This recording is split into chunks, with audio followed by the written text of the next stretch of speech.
Welcome to my video on the Noodler's Ahab fountain pen. I guess I should say that a little faster. Noodler's Ahab fountain pen.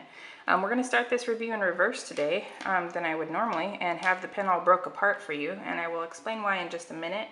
But I wanted to let you know kind of what the pieces are and how it gets reassembled.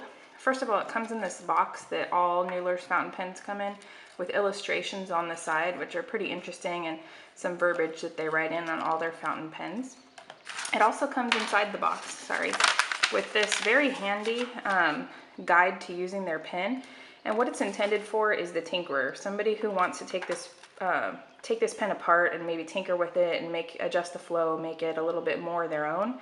I'm a little bit of a tinkerer. I'm not much. I'm not one who wants to, take a razor blade out and carve into the feeds and that sort of a thing. But I don't mind taking a pen apart, especially to clean it and take a peek inside. But what I really like about these instructions is just how the parts are all replaceable, and they explain to you exactly where they're at and how you can go to the hardware store and pick up O-rings to fix things. Convert it to an eyedropper if you want even more ink capacity, because this pen has a whale of an ink capacity, pun intended. But also there's a drawing of the feed itself and how you can take a razor blade and adjust this feed if you want additional ink flow. So I thought that was pretty interesting. Now back to why I'm starting with the pen apart. This Ahab fountain pen is one of the more frustrating experiences I've had with fountain pens. The reason being, I spent an hour of my life tinkering with this pen, trying to get it to work, and it still never wrote consistently.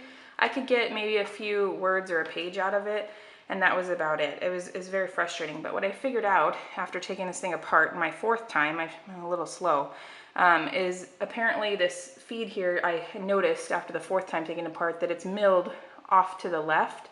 It doesn't have a straight line that would line up with the ventless nib here in order to feed it properly, so that line is kind of milled off to the side, so it just doesn't feed the ink down that nib very well. So that's why. Now at least I understand why, because I was on a mission to try to make this thing work for you.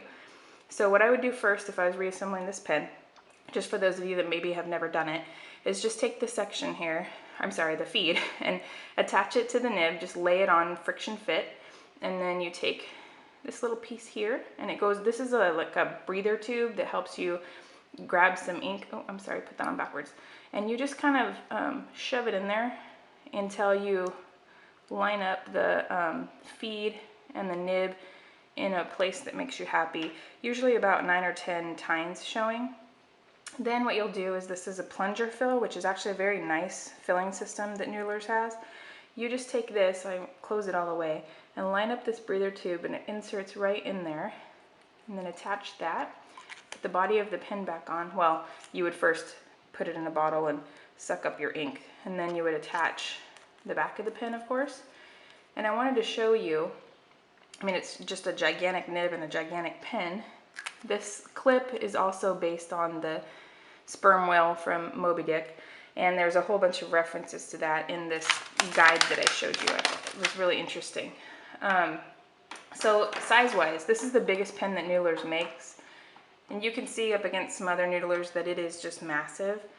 I was really disappointed in this pen because I really wanted it to work. That's why I spent so much time on it. I can tell you that I do think it was just a manufacturer defect in the one specific pen that I was sent. I don't know that this applies to all of their pens, so just be forewarned that it is a tinkerer's pen. You're going to want to take your time to take the pen apart, adjust it, maybe find out what's going on. For 20 bucks, it would be a good value for somebody that enjoys that sort of a thing. For me, after an hour of not being able to figure out that feed was misaligned and milled incorrectly, it was very frustrating. For some other people, they might enjoy that sort of thing. So it just depends on you. It is only a $20 pen, so it's not like, you've invested a ton of money into it just to have it not work.